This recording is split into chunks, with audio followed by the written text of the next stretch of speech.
Hai semuanya, perkenalkan nama saya Jessica Diharni. Saya dari kelas A2 Manajemen Pagi dengan NIM 191041689. Saya berasal dari Fakultas Ekonomi Prodi Manajemen dari Universitas Pancabakti Pontianak. Di video saya kali ini, saya akan membacakan jawaban saya terhadap soal-soal ujian akhir semester yang diampu oleh Bapak Adi Mursalin SHMM berdasarkan mata kuliah Manajemen Operasi 2. Oke, mulai dari soal-soal bagian A. Soal yang pertama, apakah Anda selalu hadir dalam kuliah Manajemen Operasi 2 dan mengapa? Jawaban saya, iya, saya selalu hadir karena menurut saya mata kuliah Manajemen Operasi 2 sangat menarik dan berguna untuk menambah ilmu manajemen, khususnya dalam manajemen operasi. Manajemen operasi juga sangat bermanfaat dalam dunia kerja, karena itu sangat penting untuk kita mempelajari dan selalu mengikuti kelas Manajemen Operasi 2 yang diampu oleh Bapak Adi Mursalin SMMM. Yang kedua, soal kedua, berapa kali Anda hadir dalam kuliah Manajemen Operasi 2 secara daring, yaitu sebanyak 14 kali pertemuan secara daring. Soal ketiga, apa-apa saja yang Anda pelajari selama saudara belajar Manajemen Operasi 2 secara daring, manfaat apa saja yang saudara peroleh melalui pelajaran Manajemen Operasi 2 secara daring? Jawaban saya ialah yang saya pelajari selama belajar Manajemen Operasi 2 secara daring ialah mengetahui lebih lanjut pengertian manajemen operasi yang merupakan serangkaian proses-proses dalam menciptakan atau menambah manfaat suatu barang atau jasa yang akan digunakan untuk memenuhi kebutuhan manusia serta berusaha untuk menyeimbangkan biaya dengan pendapatan untuk mencapai laba operasi yang lebih tinggi. Dan juga saya banyak mempelajari proses dan tahapan-tahapan dalam menjalankan manajemen operasi. Manfaat yang saya dapatkan setelah mempelajari manajemen operasi 2 yaitu saya dapat mengetahui berbagai hal yang berhubungan dengan bagaimana caranya memproduksi barang atau jasa. Selain itu, saya dapat mengerti dengan benar apa yang seharusnya dilakukan oleh manajemen operasional. Selanjutnya, soal yang keempat, apa tugas terstruktur yang diberikan oleh dosen saudara selama kuliah daring? Jelaskan tugas terstruktur Anda. Tugas terstruktur yang diberikan oleh Bapak Adi Mursalin SS selama kuliah daring antara lain, yang pertama, meringkas dan video record tentang kuliah perdana MO lanjutan. Yang kedua, meringkas video tentang sejarah manajemen operasi. Yang ketiga, meringkas dan video record tentang masalah metode peramalan dalam produksi. Yang keempat, mengerjakan soal simple moving averages. Yang kelima, membuat video record tentang materi peramalan. Yang ke-6, membuat video record tentang materi masalah penugasan dengan metode pengarian, metode penugasan minimasi, dan maksimasi. Yang ke-7, meringkas dan video record tentang materi masalah penugasan. Yang ke-8, membuat ringkasan dan video record presentasi tentang supply chain management di Google. Yang ke-9, membuat video record presentasi dengan materi just in time. Yang kelima, soal kelima, bagaimana kuliah daring MO memberikan kesan kepada Anda? Platform media apa yang digunakan oleh dosen dalam memberi kuliah Manajemen Operasi 2? Kuliah daring Manajemen Operasi 2 banyak memberi kesan kepada saya karena materi yang disampaikan sangat membantu saya dalam memahami materi-materi tentang apa itu Manajemen Operasional 2 dan sangat membantu saya dalam melatih kemampuan saya dalam mengasah ilmu tentang manajemen operasi 2. Dan disertai dengan tugas-tugas yang ada, saya semakin menambah pengetahuan dan melatih dalam dunia kerja. Serta platform media yang digunakan dalam penyampaian kuliah MO2 yaitu seperti Google Classroom, browser, WhatsApp, dan YouTube. Sekian jawaban dari soal-soal bagian A. Selanjutnya saya akan membacakan soal-soal dari bagian B. Oke, saya akan mulai membacakan soal-soal dari bagian B. Soal yang pertama, jelaskan pengertian perencanaan produksi dan jelaskan bagaimana cara melakukan perencanaan produksi. Perencanaan produksi adalah perencanaan kegiatan produksi dan manufaktur di perusahaan atau industri. Hal ini memanfaatkan alokasi sumber daya kegiatan karyawan, bahan, dan kapasitas produksi untuk melayani pelanggan yang berbeda.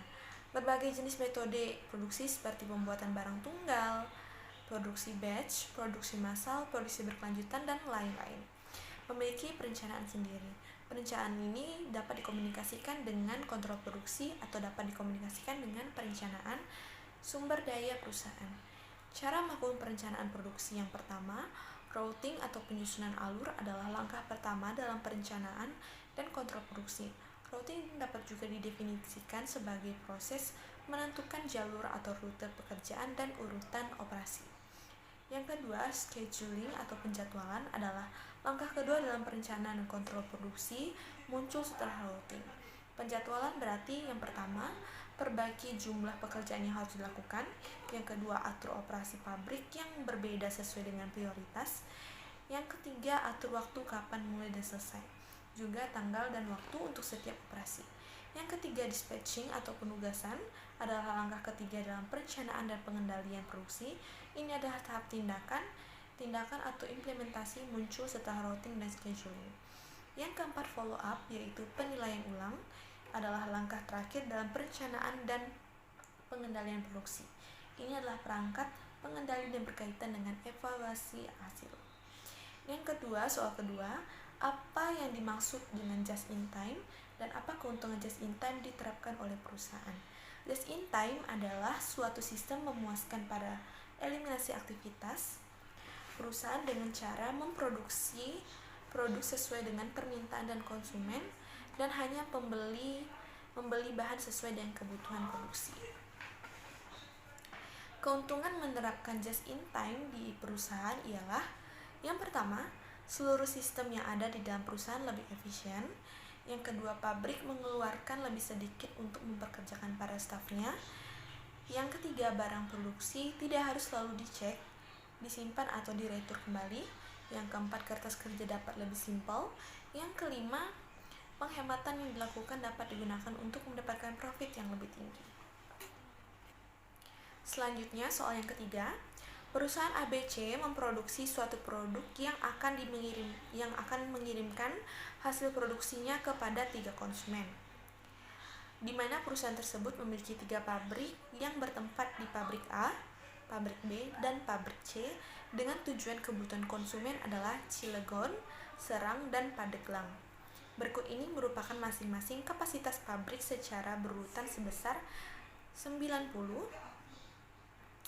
60, dan 50. Sedangkan untuk memenuhi kebutuhan konsumen sebesar 50, 110, dan 40 secara berurutan. Hitunglah dan analisa biaya transportasi terbaik yang bisa kalian lakukan menggunakan teknik transportasi NWC dan least cost atau biaya terendah. Dalam menjawab, jelaskan langkah-langkah pengerjaan soal di atas secara terperinci, bukan langsung hasilnya. Adapun ongkos untuk setiap perpindahan dari pabrik menuju lokasi konsumen adalah sebagai berikut. Pabrik A ke Cilegon $20, dari pabrik C ke Cilegon $25, dari pabrik B ke Cilegon $15, dari pabrik A ke Serang $5, dari pabrik B ke Serang $20, dari pabrik C ke Serang $10, dari pabrik A ke Pandeglang $8, dari pabrik B ke Pandeglang $10, dari pabrik C ke Pandeglang $19. Jawabannya yang pertama A, NWC Northwest Corner Rule, penyusunan tabel alokasi dengan cara yang pertama, jumlah kebutuhan tiap-tiap konsumen diletakkan pada baris terakhir. Yang kedua, kapasitas tiap pabrik dalam kolom terakhir. Yang ketiga, biaya pengangkutan diletakkan pada segi 4 kecil. Seperti yang tertera di tabel, dari A, pabrik A 20, Serang 5, Pandeglang B, kapasitas pabrik 90. Sedangkan pabrik B ke Cilegon 15, ke Serang 20, ke Pandeglang 10, dan kapasitas pabrik 60. Dari pabrik C ke Cilegon 25, ke Serang 10, ke Pandeglang 19, dan kapasitas pabrik 50. Kebutuhan konsumen yang di Cilegon 50, yang di Serang 110, yang di Pandeglang 40, dan kapasitas pabrik 200. Langkahnya yang pertama, kita mulai dari pojok kiri atas yaitu pabrik A ke Cilegon. Di sini kita memiliki nilai 90 dan juga 50. Kita pilih nilai yang paling kecil yaitu 50. Jadi karena kebutuhan konsumen sudah terpenuhi, maka pabrik B ke Cilegon tidak memiliki biaya lagi. Tabelnya seperti ini. Yang kedua, lalu kita masuk ke pabrik A ke Serang karena kapasitas pabrik 90. Dari pabrik A ke Cilegon sudah terisi 50, jadi terisa 40 di pabrik A ke Serang. Kebutuhan pabrik A sudah terpenuhi, maka pabrik A ke Pandeglang tidak memiliki biaya lagi. Selanjutnya, yang ketiga, lalu kita langsung masuk pabrik B ke Serang. Karena kebutuhan konsumen Serang yaitu 110, maka dikurang 40 jadi biayanya sebesar 60, dan pabrik B ke Pandeglang tidak memiliki biaya lagi karena kapasitas pabrik sudah terpenuhi. Yang keempat, lalu kita masuk ke pabrik C ke Serang. Total biaya pada konsumen di Serang yaitu 40 dan 60 sehingga totalnya adalah 100, sehingga membutuhkan total biaya 10 lagi. Sedangkan kapasitas pada pabrik C adalah 50, maka kita mengambil nilai terkecil yaitu 10 untuk ditempatkan ke pabrik C ke Serang. Setelah mengetahui nilai pada pabrik C ke Serang, maka selesainya kita masukkan nilai ke-40 ke kolom pabrik C ke Pandeglang sehingga kebutuhan konsumen dapat terpenuhi dan kapasitas pabrik terpakai. Jadi total biayanya dalam kurung 50 kali 20 tutup kurung plus buka kurung 40 kali 5 tutup kurung plus buka kurung 60 kali 20 tutup kurung plus 10 buka kurung 10 kali 10 tutup kurung plus buka kurung 40 kali 19 tutup kurung sama dengan 3260. Selanjutnya, teknik less kontak yaitu less cost atau biaya terendah. Penyusunan tabel alokasi dengan cara yang pertama, alokasi dimulai dengan mencari biaya yang paling kecil. Yang kedua, alokasi disesuaikan antara kapasitas dan kebutuhan. Nilai dari alokasi dilihat dari nilai terkecil antara kapasitas dan kelebihan. Yang ketiga, proses diteruskan sampai dengan jumlah alokasi kebutuhan dan kapasitas mencapai maksimum. Langkahnya yang pertama, melihat biaya terkecil. Di sini dapat diketahui nilai terkecil adalah 5 pada pabrik A ke Serang, maka kita bandingkan kapasitas dan kebutuhan. Di sini yang terkecil adalah kapasitas yaitu 90, maka dapat kita masukkan nilai 90 pada pabrik A ke Serang. Yang kedua, lalu kita memilih nilai terkecil yaitu 10. Kita ambil yang pabrik C ke Serang. Kita masukkan 20 karena kebutuhan konsumen Serang sisanya 20 lebih kecil daripada kapasitas pabrik 50 sehingga kebutuhan konsumen Serang sudah terpenuhi. Yang ketiga, selanjutnya cari nilai terkecil lagi yaitu 10 pada kolom pabrik B ke Pandeglang. Lalu kita bandingkan kebutuhan dan kapasitasnya. Ternyata kebutuhan memiliki nilai terkecil yaitu 40 sehingga kita dapat memasukkan nilai 40 pada kolom pabrik B ke Pandeglang. Yang keempat, lalu pada kolom pabrik B ke Cilegon, kita masukkan 20 agar kapasitas pabrik B terpenuhi. Yang kelima, lalu pada kolom pabrik C ke Cilegon, kita masukkan 30 agar kapasitas pabrik dan kebutuhan konsumennya terpenuhi.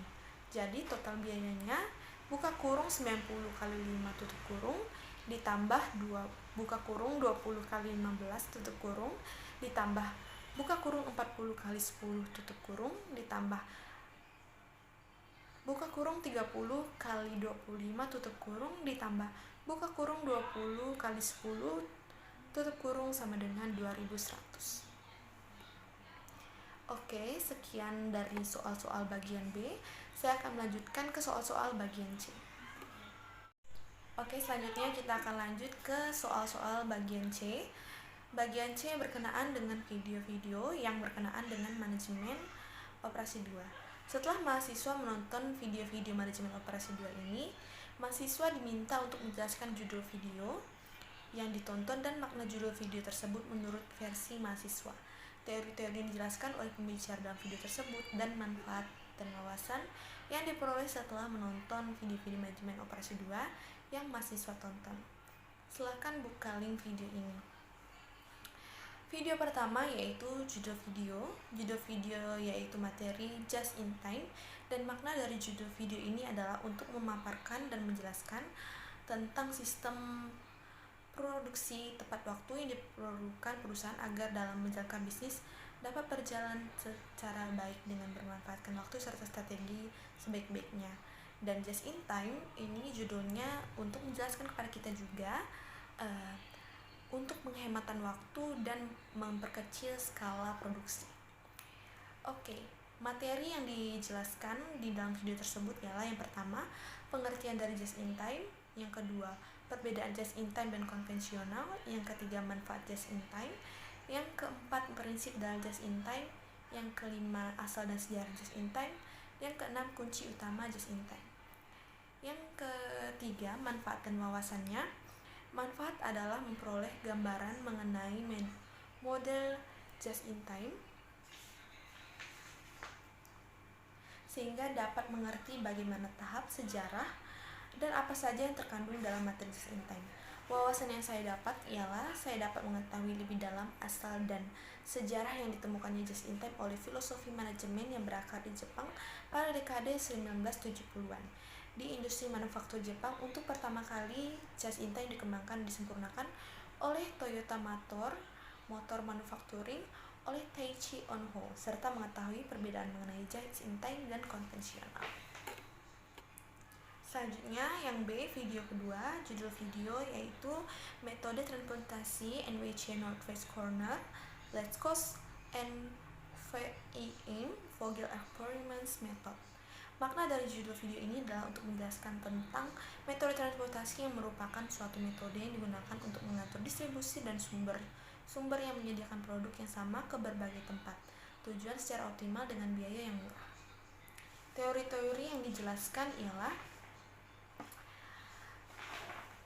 tabel awal atau metode pemecahan masalah, yaitu tabel awal menentukan solusi feasible awal, A. aturan NWC atau Northwest Corner, B. metode Let's Cost atau ongkos terkecil, yang C. metode VAM Vogel Experimentation Method. Yang kedua, tabel optimum atau menentukan solusi feasible optimal, A. metode stepping stone atau batu loncatan, B. metode MODI atau modified distribution. Selanjutnya Martix, metode NWC Northwest Corner dan penjelasannya, dan metode Let's Cost penjelasannya, dan metode VAM Vogel Exploration Method dan penjelasannya. Selanjutnya, manfaat dan wawasan setelah menonton video 2, yaitu manfaat yang saya peroleh setelah menonton video tersebut ialah saya jadi paham dan bisa mengetahui metode-metode penghitungan yang ada dalam materi metode transportasi.